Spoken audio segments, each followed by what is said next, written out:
Welcome to another episode of ManDem Talk Movies. I'll be your boy Kwame. And I'm your boy Enigma, and you know this is when we review a movie and give you that real honest perspective as only the two ManDem can do. That's right. And this review, look, something relatively, no, it's new, something new. Something new. Just dropped on Prime. Just dropped. And it's starring our man, Mark Wahlberg, our man, not my man, but LaKeith Stanfield. LaKeith the dress Stanfield. In Play Dirty. Thomas Jane, who's not really in it. Sorry for that. Thomas Jane is not in it, other than the first 10 to 15 minutes. So random. Keegan Michael Key, a few other people thrown up in there. What's his name? Monk. That's it. Monk. Tony Shalhoub. That's it. Tony Shalhoub. Let's jump straight into this. Yeah. How did you feel about Play Dirty? Okay. I think I'm going to talk about what I liked before I talk about what I didn't like. Go. Overall, yes. Fun popcorn movie. And I think somebody like Shane Black, he knows what to do. Yes. Shane Black is a great screenwriter. Yeah. You know, he's written some of the greatest classics of a generation. Yes. If you don't know who Shane Black is, Shane Black was in Predator, wrote some of Predator, wrote Lethal Weapon, that's his franchise, wrote Last Boy Scout, directed Predators. He's a bit of a legend when it comes to, he almost was single-handedly created the buddy comedy, buddy cop comedy. He didn't, but he was one of the main guys, one of the creators of it. You know, because obviously Lethal Weapon is one of the originals. And this is his movie. And obviously he did, is it The Nice Guys as well? With Russell Crowe and Ryan. Kiss Kiss Bang Bang as well. Yeah, so he's got a very distinct style, like dark comedy, you know, action. Yeah. He's really good at that. He's good at writing humor. And this film is right up that alley. Yeah. And I think Mark Wahlberg was a great choice. Yeah. This is what Mark Wahlberg does best. Yeah. You know, he did this in the sleep. Yeah, he really does he walks this type of character. I mean, a lot of his movies are this. He kind of doesn't have to really work hard to do this type of movie. It's really him. It's just normal for him. Yeah. And I liked the premise of the movie. I liked the idea of the movie. I did feel it fell short in a lot of places. Okay. LaKeith Stanfield, as much as I personally don't like him as a person, as an actor, I actually think he's great. I actually like him as an actor. I do. I started thinking about, and I was saying this to my brother as well when I was talking about it briefly, I think he's very believable, and I think that's what I like about him. I think he's very believable in the characters he plays. I was trying to think of a role I'd seen him in that I didn't like. And I know he hasn't done a bucket of work, he's done a little bit, but everything I'd seen him in, be it Get Out, be it in Atlanta, be it in Judas and the Black Messiah. Ooh. No, sorry, I thought you was gonna go somewhere else. Oh, okay, Keep going. It starts with sorry, and it ends with you. Shit. But is that his fault? And then another one starts with the, and then ends with Clarence. That's all I'm gonna say. The Book of Clarence. Oh, okay. Yeah. Both sorry times. to bother you. No, both times. I knew it was sorry to bother you, but both times. I fucking hate sorry to bother you. No, but that's what I'm just saying. Letting you know. Is that his fault or is that the film? It's his fault. Oh shit. It's his fault. I didn't like his performance in that. Okay. At all. And I did not like his performance in the Book of Clarence. Yeah, I know you hated it. I know you hated the Book of Clarence. I know you did. Yeah. More in Sorry to Bother You than Book of Clarence. But is that his fault or is that Boots? It's Boots' fault. Yes, it is Boots' fault, and it's LaKeith's fault. And the other, what's the other guy who we don't like? Play Eddie Sunny Coming to America. Oh gosh, him. We forgot his name. Yeah, I forgot his name. You know, like when you experience trauma and your brain can't remember it. I can't remember what that nigga's name is. And I don't want to look up. I can find that in 10 seconds. I don't want to look up. I don't care about him. I don't care about him. But yeah, anyway. He's Eric Murphy's brethren. There you go. That's all that matters for his career. Yeah. That's all that matters. So, okay, so initial run through, not the biggest fan. Yeah. Second run through. I didn't mind it. I thought it was good. It had all of the Shane Blackisms, you know, the humour, you know. Dark humour, funny quips, double crossing. All of that, you know, the little twists and turns. It was a fun popcorn watch. Mark Wahlberg's character, Parker, was not a likeable character, not even in the slightest. There was nothing I liked about him as a character. Nothing. And I don't actually think he had no redeemable qualities, none. Wow. Even though they try to give us a little bit, like in the beginning part, when he gives after he shoots the dad, he gives them some money. So yeah, shut up, bro, that's stupid. And then on top of that, and then he still murks the girl at the end or whatever because of what they did, which was obvious. That was obvious. But I actually thought that might have been his only redeeming quality by not doing that. But then he did it anyway, and it made me realise, his character's an arsehole. His character's actually an arsehole. He's not a good person. There's nothing good about him. So yeah, I'll let you go.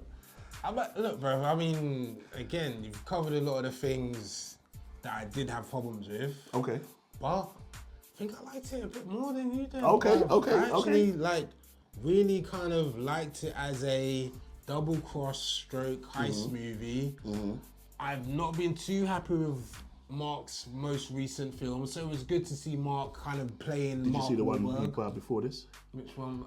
The Flight Risk. Flight Risk. Yeah, that was good. That was good. But there's and then the other one, was it Confidential? I didn't like that. Whatever that one. Which is very similar to this. Yeah, I didn't like that. But I liked Mark doing Mark. Okay. Yeah. Weirdly for me, and at the beginning I started saying I do not like LaKeith Stanfield, but he actually worked for me in this role. He worked for me in this role. I'm not gonna lie. Thought he was funny. Thought he was funny. Thought he was funny. Thought he was joke. I thought Stan was a fuck up, but kind of hilarious. Stan! Brofield! I don't like him, he's weird. There's something about him I don't like. That's actually the funniest part of the movie, I think. That switch was hilarious at the beginning. Stan! Brofield! Nah, I don't like him. He's weird. There's something about him weird. And you're saying it in his face, you know? It's like, yes, it's the face. It's the face. Nah, that part was funny. That was funny. But yeah. I thought Michael Keegan was joke. He was good. I thought his wife, whoever she was, go run with your snow bunny. That was hilarious. Why was he wilding? In that moment as well, why was LaKeith wilding? His character was wilding. He was armsing up everybody. He was just armsing up. He was funny. He was funny. Yeah. That was hilarious. Wife had some breasts. That's why they showcased it when they took over. That was hilarious as well. Yeah, that was funny. You know when they saved the day, a man went to go shake his hand. Shit, I'm getting robbed again. You know, the guy that was a controller. It's fuck. Okay, that was funny. That character was funny. The character, Kincaid. Yeah, who just kept on getting arms out when he threw him out the window. When they came in and he screamed. That was hilarious. That was hilarious. Why such a big scream? Yeah. That character could have saved the movie for me because he was very funny. You're gonna throw me off the building. So what did you do with Jonathan? Yeah, man. When you threw him off the building. And he just knocked out. From that part. So don't get me wrong. This film has got funny parts. Even when he originally dropped him from the that was a liberty. That was hilarious, That was hilarious, but it was a liberty. It was such a quiet. But that's what I'm saying, bro. He had no redeemable qualities. He's actually a bastard. He is, bro. Parker wasn't no good guy. Then, she would get it. Yes. Yeah. Kind of didn't want it to kill her. Yeah. I know she deserved it. She does deserve it. She did, but I don't know. She doesn't look like an evil Aubrey Plaza to me. I don't know why. Yes. She kind of looks like an evil, literally an evil version of her. Smashed it. She really does. But she got appeal. I think she worked in this, and I thought the action was good. Bruv, the bit with the train. When it came off in the air. Oh, that was crazy. Bro, that was sick, bro. Do you know what's funny, yeah? That whole thing to get to trip it, so that it kept going. That actually was one of the main elements of the film that I liked, because one thing I don't like what people do when they watch movies is always say, that shit wouldn't work, it's too unrealistic. It's a fucking movie. Yeah, it's a movie. It's a popcorn movie at that. None of this is realistic. Yeah. Leave that at the door. Yeah, it doesn't need to be. Yeah. So when that whole, obviously it was a lot of CGI and whatnot, but I think that shit looked crazy. When the train literally came, you even see a couple of the ManDem come out the window. Did you see that? Yeah. That was mad. And then when LaKeith sees it coming and he goes down, it goes over him. That shit was crazy, yeah. And then but it was when they're driving and they had to reverse. Reverse through the diner and all of that. And I like it because she goes, as soon as he jumps out the car, I said, let's go. She goes, what? Let's not even take a beat. Let's go. Psycho, take a beat. Because it's true though, it's like, bro, take a second, man. We almost just died. It was wild. But that was actually one of my favourite moments because I was like, this is crazy. What the fuck? Imagine how mad that is. Literally, it just crashes out onto a street in the middle of fucking Brooklyn or wherever it is. That was bad. And I really did like the twist, not the twist, but the end. The ruse at the end when they painted the doors differently. They thought it was gone, it wasn't gone. Yeah, it was. I knew they was gonna do something with the thingy lady, whatever it was called. With the lady, because of the replica in the beginning. So you knew that was coming. Yeah. But those are the elements, the heist elements. I love heist movies. My favorite shit.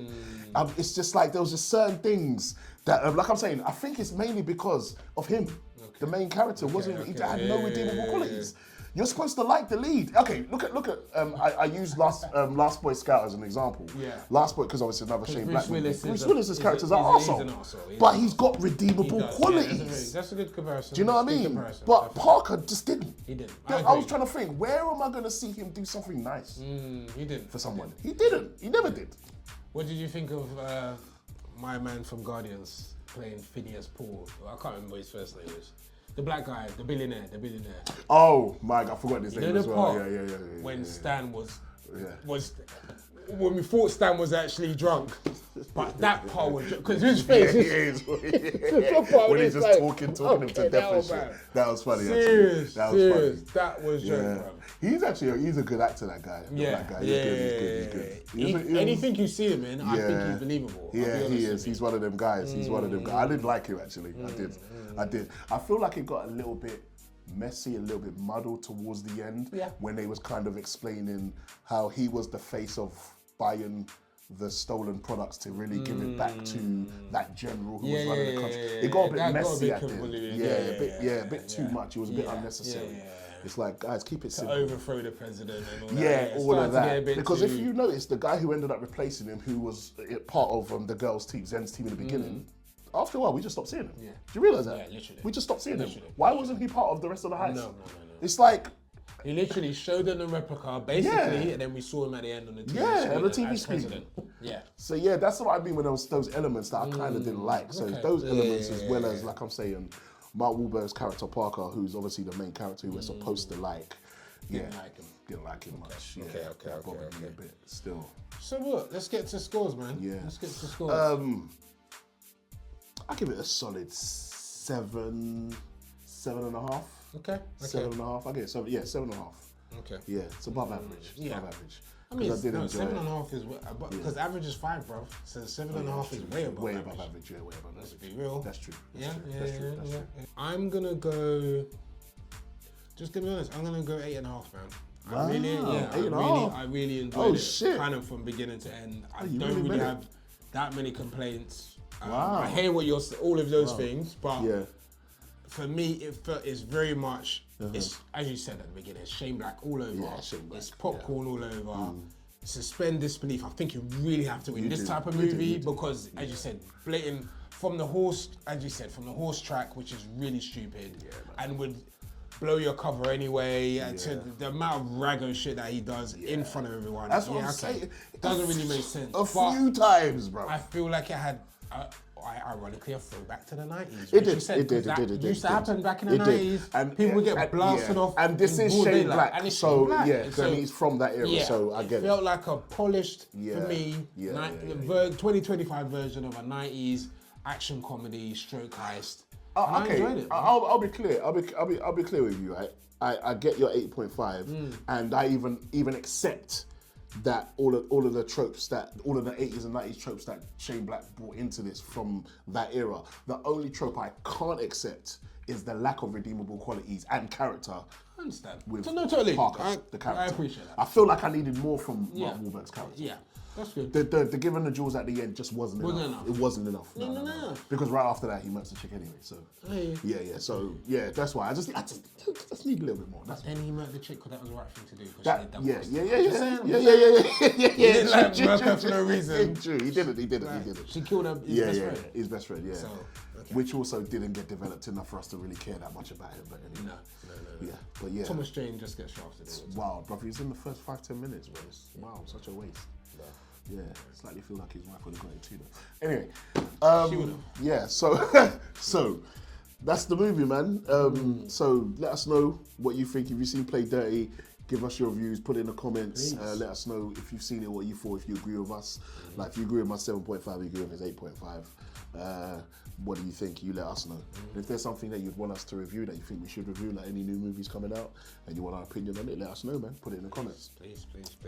So I've been your boy Kwame.